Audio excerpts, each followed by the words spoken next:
What is going on, people? Today is a good day, actually a great day, because I got a brand new desk.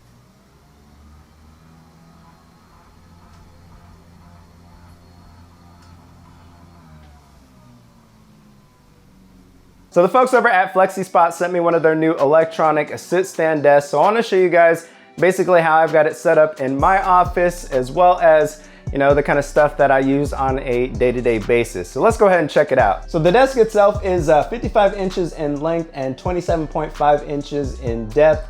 I would prefer something maybe a little bit, I guess, more in depth, or whatever you want to call it. Usually something about 30 inches is my preference, but I can definitely work with this here. I just don't like the monitor being, like all up in your grill. So this works pretty well. The height of the desk actually goes from, I believe, 24 inches to 49 inches in height, which is actually a pretty big difference. If it goes to the lowest height and I'm sitting down, it could definitely, chop my legs off. And then I'm 6 foot, so if this goes all the way up to the top, it's just barely above what I would consider comfortable for a standing desk. So you definitely get a large range of adjustment there, which is nice. So I hadn't really thought much about how I'm gonna film this, so I guess we'll just go left to right. Kind of wish I had a wide angle, but oh well, whatever. So we'll just start with the speakers here. These are the Mica Club 3. They are a bookshelf speaker. They've got a 3.5 inch woofer on the bottom, 0.75 inch tweeter on the top. They're not bad for desktop speakers. Honestly, a little overkill for that. I would say if you're a bass head, you'll probably want something with a bigger woofer or a subwoofer, something like that. They don't really hit down low too well, but for desktop speakers, they work just fine. They can easily fill a small room if they are amplified properly. So they do require an external amp, which is why I've got this SMSL SA50 amplifier. I've got it passing through to my headphone amp. That's why the volume is this high. But honestly, if it's just this by itself, I've got it at like maybe 6, 7 o'clock at the most. And it definitely is plenty loud there from where I'm sitting. So I've been pretty happy with that amplifier for its price. This is the Shit Audio Magni 3. I got this headphone amplifier to power my Biodynamic DT990s, which I'll show you guys in a minute.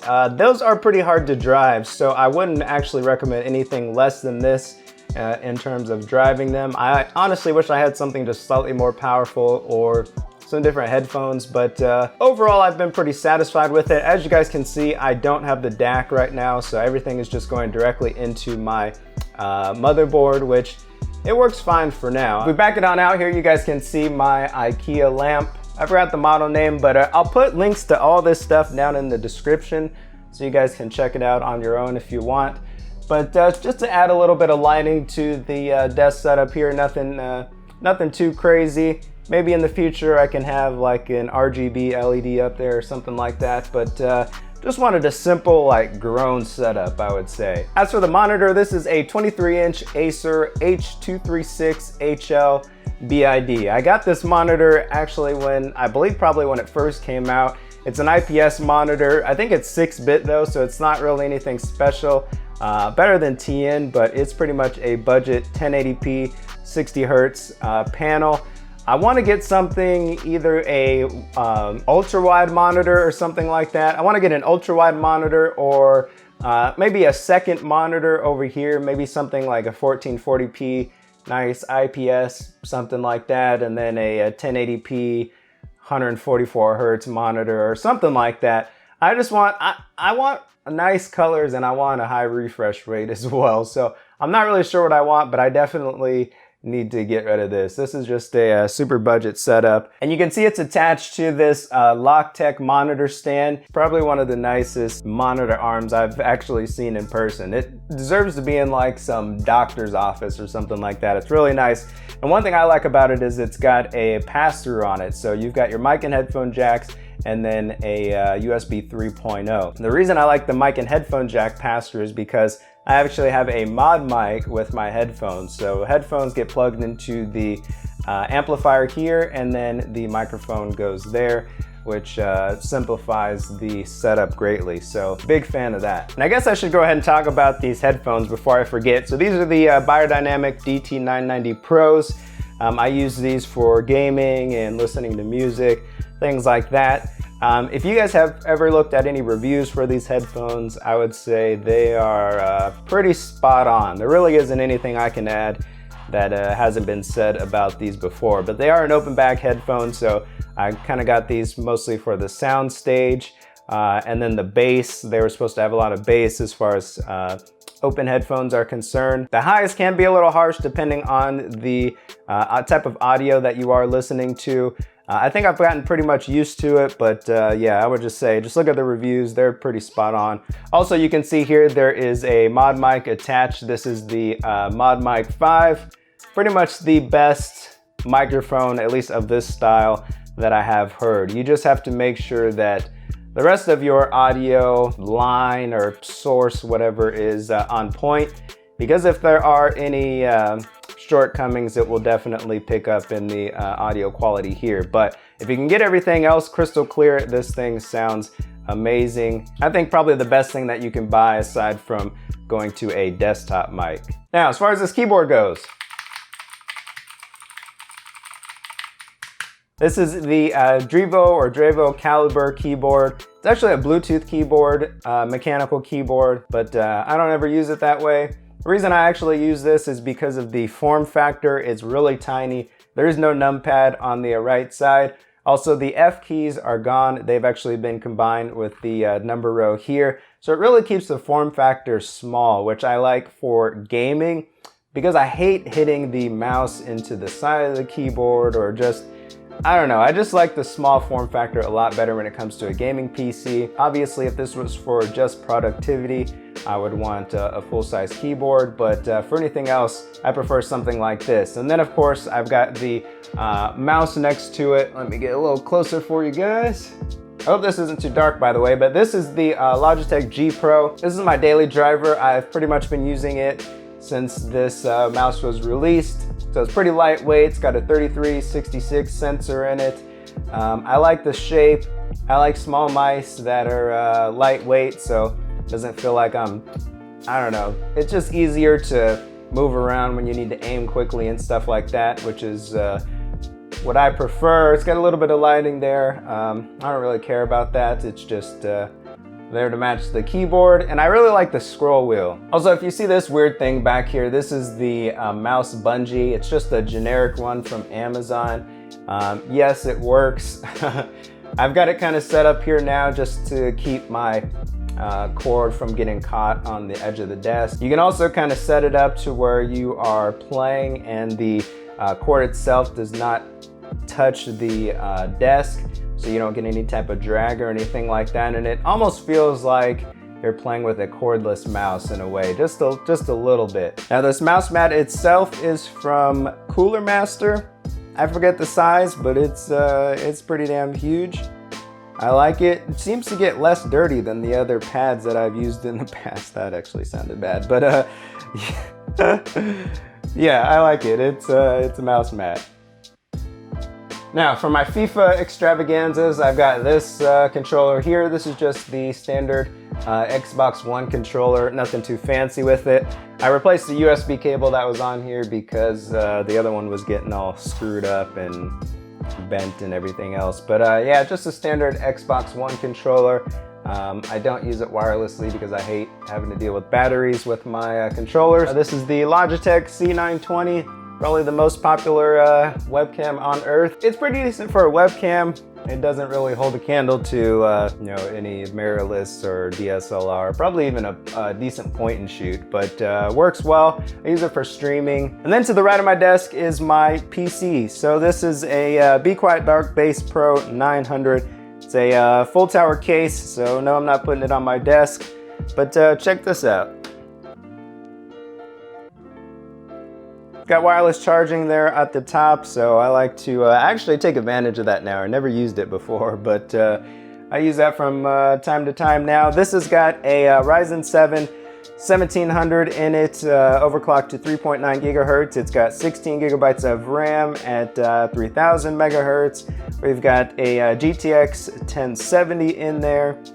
We've got a couple 240 gigabyte SSDs, a 2 terabyte hard drive in there, an Intermax AIO, which I'm actually going to end up taking out because if you guys watched my video where I installed it upside down, the fans are making funny noises now. I don't know if you can hear them now. Let's see.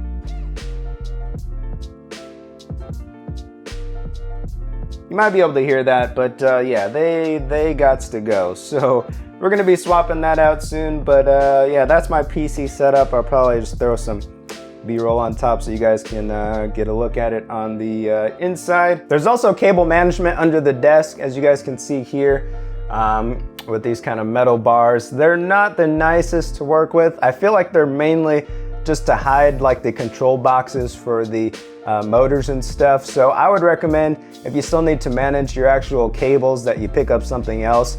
I've got an Ikea Signum back here behind the built-in cable management, which actually helps to clean everything up. Obviously you are still going to have this cable going to the wall. There's not really anything to do about that, but I figure as long as most of the cables are cleaned up, then you know, it works just fine.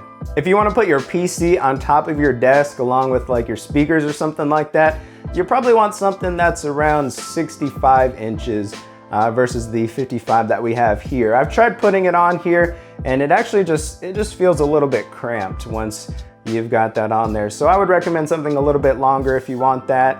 Obviously, if you've got like, I don't know, triple monitor setups, this is gonna be kind of pushing it, I think, unless you don't have anything else on your desk. But just for like a simple setup like this, single monitor setup, the length is pretty nice. Oh, and I almost forgot the little control keypad right here. This is where you will actually control the height of the desk. So you've got manual adjustments here to where you can just raise it and lower it. You can set up to 3 presets here. You've got this M is for memory. This is what you would use to actually set your presets. And then you've got this A button here. This is for reminding you to stand every so often. All in all, it's actually a pretty solid setup. It's pretty simple, but solid. I like this a lot better than using something from Ikea that's got like that weird leg in the middle. I don't know what the hell that is. Or maybe like a kitchen countertop that's a little bit too narrow for my taste. So I like having something that's got an actual frame underneath that's not gonna flex, and having a real desk. So obviously you are gonna pay some money for it. So, you know, if you're struggling on the funds, then I can understand maybe why you wouldn't want to, or you can't spend this kind of money on a desk. But if you can, for me, it's worth it to get something that's legit. Oh, and this is my janky chair from Ikea. It's seen some better days. I need to get a new one. If I could get like a cool office chair or something like that, I would love to replace this chair, but we'll see in due time. Oh, by the way, this is the old Ikea desk that I was using before. If you guys don't know, I have 2 PCs in this office, so I was just kind of using this giant desk with both PCs set up. And kind of the end goal here is to actually get rid of this Ikea desk and pick up a second desk, maybe similar to this FlexiSpot one, and just have something simple for this, because this is just my, kind of like my, I would say, leftover stuff that I have. This is my secondary PC, so it gets all the stuff that's been retired or that I'm not actively using anymore. So you've got like this TTE Sports mouse there. We've got a HyperX keyboard along with the headphones there. I don't have any speakers on that desk right now. A super old ass LG LCD monitor, which I actually want to replace. I want something like a huge 32-inch 4K monitor or something like that, because I got like family that uses this PC and stuff. So it would be nice to have something, you know, just a little bit bigger there. But yeah, that setup's pretty simple. I got the PC under there. Maybe one day I'll go over a tour of my PCs. But basically that system down there is a Ryzen 5 1600 with a RX 580 in it. So not bad for a second PC. Then I've got this super old Dynex TV here, which I use for watching like Chromecast stuff. Yeah, that's pretty much it as far as the desk setup. Like I said, hopefully in the future, this big ass Ikea desk will be going bye-bye, and then we can get something similar to the FlexiSpot over here, maybe on this wall or something like that, and then we'll have to figure out something over here. Yeah, that's pretty much it. It is hot as hell in here, so I'm gonna go. Let me know if you guys like this setup tour down in the comments below by leaving this a, oh wait, I screwed that up. But give this video a like if you like this type of content. Let me know what you think about the setup down in the comments below. And also let me know if you guys want to see a tour of all of my PCs that I have. I got 3 that I think are worthy of showing. Well, technically 4. But yeah, if you guys want to see that, let me know. This has been long enough, so I'm out of here. Peace.